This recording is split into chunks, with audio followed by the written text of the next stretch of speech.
టీచర్ని నేను. కేవలం డబ్బులే కాదు, గౌరవం, అభిమానం, ప్రేమ అన్నీ జీతంగా పొందే అరుదైన వ్యక్తిని నేను. అమాయకమైన మనసుల్లో కోమలమైన మనస్తత్వాల మధ్య భవిష్యత్ తరాలను పండించే ఒక అసామాన్య రైతుని నేను. కన్న పిల్లలతో పాటు అందరి పిల్లల్ని ఆదరించే అమృత వర్షిని నేను. ఎన్ని కష్టాలు, ఎన్ని బాధలు ఉన్నా స్కూలు గేటు దగ్గర వదిలి పిల్లల్లో కలిసిపోయే మరో చిన్న పిల్లని నేను.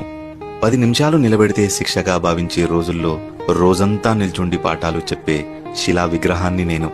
ఒకప్పటి library, Google search engine, artificial intelligence ఎన్ని వచ్చినా అది ఉపయోగించడానికి కావలసిన కనీస మేధస్సుని నేను. ఆఫీస్ వదిలేస్తే, ల్యాప్టాప్ మూసేస్తే మర్చిపోయే బాధ్యత కాకుండా ఇంటికి పేపర్ల రూపంలో స్కూల్ బాధ్యతను మోసే నిజమైన భాగస్వామిని నేను. ఒకసారి సిలబస్ మారిపోతుంది, మరోసారి టెక్నాలజీ మారిపోతుంది. సెలవుల్లో స్కూల్ వాడుకుంటే ఎన్నికల్లో గవర్నమెంట్ వాడుకుంటుంది.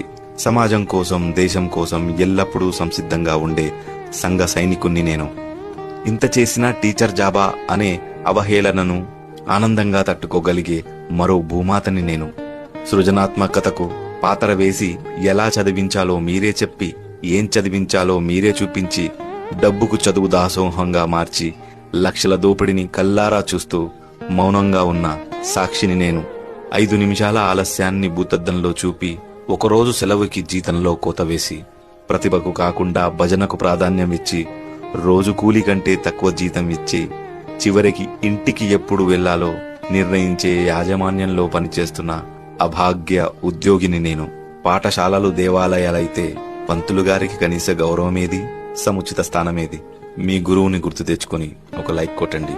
మరిన్ని రచనల కోసం నన్ను ఫాలో చేయండి.